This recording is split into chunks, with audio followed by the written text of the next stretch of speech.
Na sua opinião, desde que o marketing surgiu, você acredita que as propagandas aumentaram ou caíram a qualidade? Aí precisa verificar com cuidado a questão da palavra propaganda, né? E a questão da palavra marketing. A gente vai observar com uma intensidade muito grande a publicidade, a propaganda, a partir da década de 50. Aos 50, efetivamente, acho que é um momento de 50 para 60. Né? No Brasil, digamos, é uma fase de mudança e transição. Se você observar no começo do século passado, no final do século retrasado, você tinha uma palavra que era mais utilizada, que era reclame. Né? Existiam os reclames nas revistas, nos jornais, nos bondes, nos ônibus, assim sucessivamente. Aí então você tem nesse processo todo o desenvolvimento da propaganda e publicidade. E ela vai com uma intensidade maior. E acho que a grande revolução que acontece na publicidade e propaganda no Brasil é década de 50 para 60, final de 50 para 60, né? Não só no Brasil, mas no mundo inteiro. Agora, a ideia da propaganda, o conceito de propaganda, é na verdade uma fatia de uma grande pizza maior que seria do marketing. Então, e praticamente a partir de 70, 80 principalmente, 90, o marketing passa a ser, digamos, uma ferramenta fundamental em praticamente todas as empresas. Né? Hoje fala-se muito em design thinking, né? O pensar design. O design parece que hoje, gradativamente, ele está assumindo uma posição. Mas isso não quer dizer que a propaganda, né, e o marketing não continuem sendo, digamos, ferramentas fundamentais. Tanto um como o outro são ferramentas que você se utiliza. O marketing e praticamente as médias, grandes empresas, todas elas têm um departamento de marketing. Sim. Uma palavra, e a própria palavra de marketing também, digamos, ela é passível, né, de ser subentendida ou entendida de maneira errônea. Se você ouvir no dia a dia, diz assim, isso é coisa de marqueteiro, né? Parece que é aquela pessoa que ilude, Exatamente, que engana, né? Sim. E na verdade, pode ser que algumas até façam isso, não vou dizer que não, posso dizer.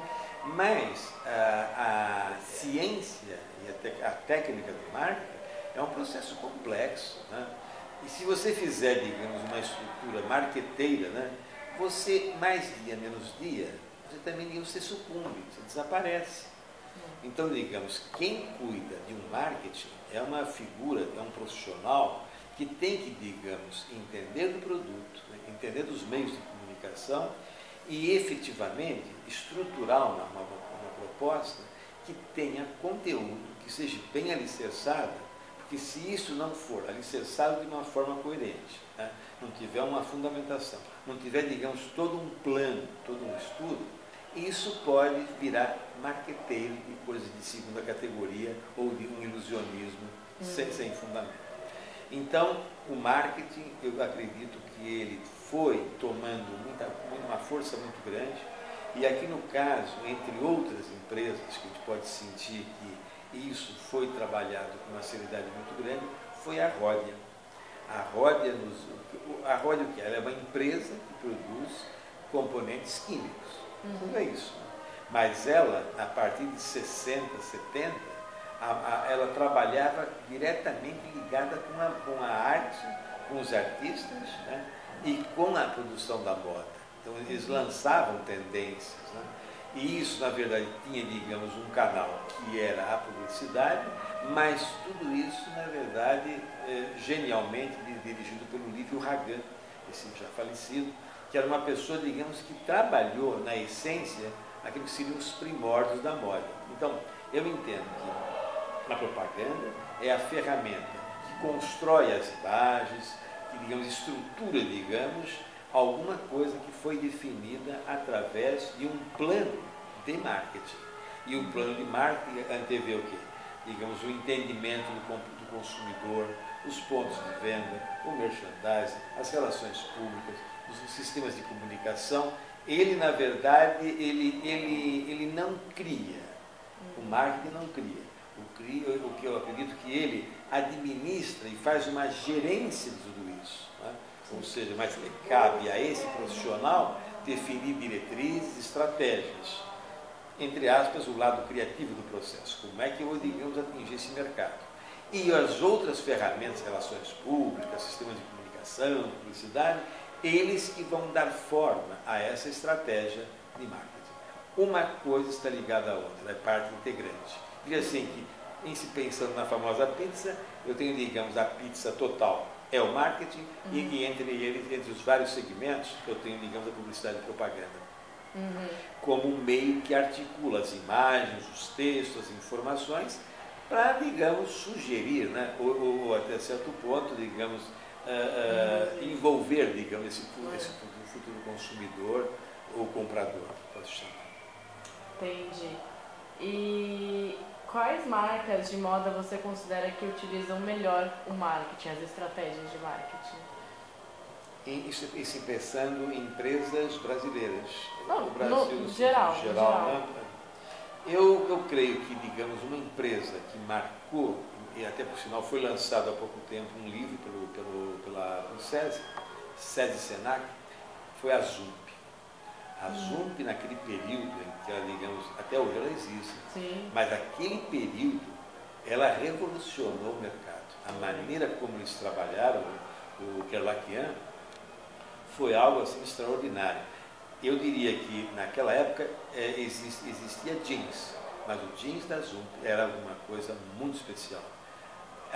E esse livro, digamos, conta exatamente toda a estratégia, como tudo isso foi trabalhado. Então, eu diria assim, historicamente, eu acho que a Zump é um dos capítulos. Existem outros mais. Mas naquele período, em se falando de... Que jeans, o que era o jeans? Né? Antigamente, né, pensando... Era calça rancheira, na década de 50. Era calça, digamos, a pessoa do cowboy, né? Ou seja, a camiseta, tudo isso, digamos, eram ícones, né, de pessoas até certo ponto mais humildes. E você dá um upgrade, uma mudança total. E cria, digamos, no jeans praticamente um grande ícone, que é mundial. Né? Então eu vejo, entre outras, a Zump, hoje já nem tanto, hoje praticamente ela tomou, digamos, uma outra dimensão. Mas naquele período, vamos dizer, o período áureo, que deve ter durado possivelmente uns 10, 12 anos, era a referência pela identidade visual, pelas campanhas, pela estrutura e pela estrutura, digamos, conceitual que a empresa tinha, a distribuição, a grande articulação que ele tinha. Então, Zump para mim é uma referência muito grande. A Ródia, quando ela, digamos, ela trabalhava, digamos, em segmentos da produção de novas fibras e tudo mais. Então, ela fez um trabalho muito interessante também nisso. Agora, você tem hoje uma gama muito grande. Até eu comentava instantes atrás com os alunos que nós estamos vivendo hoje um problema muito complicado, muito complexo, que nós temos um volume de informação muito grande. Né? Nós temos, assim, digamos, foi muito segmentado também, tem muitos segmentos. Né? Então, outra, digamos, empresa que trabalhava muito no segmento de roupa íntima, que era muito forte, era do Loren. O Loren fez, assim, campanhas de uma força muito grande, sempre com um caráter, vamos dizer assim, uma força muito sensual, que levava até um toque mais erótico, mas também, digamos, se alicerçou muito nesse lado sensual, porque antigamente vender produtos de roupas íntimas era no fundo da loja, num cantinho muito especial, que a mulher atendida, assim, a mulher ou o homem, né? Hoje não. Hoje praticamente essas lojas, elas expõem um grau de sensualidade muito grande. Então esse segmento de moda íntima é outro segmento, assim, digamos, que mudou completamente. A pessoa, ela entra na loja, ela não tem mais receio, né? Claro, existe um lado da intimidade, das suas particularidades, mas analisar as lojas de antigamente, um armarinho lá no fundo, que ia comprar um sutiã, uma calcinha, hoje não, há uma exposição diferenciada. E isso tudo foi resultado, digamos, da propaganda, aliado, digamos, de estratégias de marketing, né, que abrem, digamos, um universo maior. Então, eu vejo, por exemplo, campanhas e trabalhos fortes da Lupo, por exemplo, né, que utiliza, digamos, o Neymar como uma referência, ou outras pessoas mais. Né. Enfim, você tem uma série de campanhas que, digamos, têm estratégias diferenciadas. O trabalho também, que pode considerar muito forte, dos pontos de venda, ou seja, você tem hoje as mídias digitais, né? As mídias impressas, que ainda permanecem, mas as mídias digitais são mais fortes hoje em dia. Né? Enfim, são segmentos que têm uma força muito grande, devido à mudança. Agora, é atordoante, não entender, o volume de segmentos que você tem, as subdivisões, e somado a isso o número de empresas que trabalham em relação a isso. Algumas são mais sóbrias, né? Vou pensar uma Dudalina, né? Mais sóbria. Outros são mais, digamos, mais agressivos, tem segmentos mais agressivos, principalmente quando você fala, digamos, de moda praia, elas têm uma força maior. E tem os segmentos também do punk, do mais, do punk, que é muito forte por aí também, digamos, de trabalhar com essa imagem desse jovem. Né? Enfim, hoje você tem, digamos, segmentos, hoje você tem, digamos, características, digamos, das tribos existentes, existe todo um tipo de articulação. Então, hoje é muito difícil até você separar uma coisa da outra, né? Ou seja, são muita produção também, e produção independente, né? Existe muita produção de ateliê, e as empresas maiores que têm, digamos, uma força muito grande no mercado. Tem que avaliar com muito cuidado o que ficou lá atrás, né? E o que eu posso, na verdade, reverter. Como é que eu reverto isso aqui? Né? Entendi. Então tem uma série de valores, por exemplo, um caso famoso era na década de 50, quando começaram a produzir o Volkswagen aqui, o Fusca, o famoso Fusca. Né? Quando esse carro chegou na minha residência, que meu pai trouxe de um cliente um carro desse, minha mãe levou um susto. Por quê? Porque os carros eram praticamente, no Brasil, eram os carros norte-americanos, que tinha um motor, um cofre na frente, enorme. Né? Cadê o motor? Não está lá atrás. Acelera, faz um barulho ensurdecedor. Na frente tem... Mas é perigoso, não tem um motor na frente, esse carro pode me matar, né? Ou seja, eu estou exposto. Né? Então, digamos, é criado, digamos, uma dúvida, porque o produto é até certo ponto. Muito novo. Muito novo, né? Então, aí o tempo vai passando e foi o carro que mais se vendeu no mundo inteiro. Né? E ainda mais, enfim, tudo depende da maneira como você administra e demonstra a qualidade do produto, e você vai, digamos, num caso que você colocou, digamos, de duas marcas, de duas situações. Né? Aí vai depender da estratégia que pode acontecer de uma empresa mais nova, mais jovem, ela traz, digamos, uma nova dimensão para esse público ávido, né, desse novo produto, e pura e simplesmente ela elimina esse concorrente, mesmo com toda a tradição. Em todo o ciclo de vida de um produto, você nunca pode esquecer o seguinte: é como se fosse uma vida. Tem que regar todo dia, tem que mudar, senão, com o tempo, ela vai perdendo a sua força. Sim. E tem produtos também que são lançados e tem uma vida X, ele morre. Já está provisto, ele vai morrer. Outros renascem através, digamos, de um processo de transição que vai acontecer. Então, tudo vai depender da empresa, do objetivo que ela tem, das estratégias de marketing e publicidade, e precisa verificar também se as pessoas estão predispostas, né, a usar aquele produto. Porque muitas vezes você pode fazer uma campanha e tudo mais e praticamente aquilo já caiu em desuso, as pessoas, digamos, têm uma imagem muito distante dela. Tem produtos que eles sobem, depois eles descem e voltam, né? E outros sobem, tem uma posição de destaque, com o tempo ele vai caindo, desaparece e ninguém sente a falta dele. Então vai depender muito do nicho, do segmento, da maneira como é trabalhado, do tipo de público, do que você pode, naquele produto, agregar valor novo. Né? Então, se você agrega um valor novo em alguma coisa que até certo ponto estava, até certo ponto, passando despercebido e perdendo, né? Você trabalha com um mecanismo desse e ele volta a ter, digamos, vida. Muitas vezes tem que mudar a embalagem, tem que mudar o ponto de venda, tem que criar outros valores para aquilo que, digamos, até certo ponto será mais do que reconhecido. Então depende muito do segmento que você vai fazer com ele. E existem revivals, né? Voltas também, né? O vintage, né? Você busca alguma coisa que ela vai buscar alguma coisa lá atrás e que até certo ponto passa a ser novo. Sim. Então depende um pouco do segmento e da filosofia da empresa.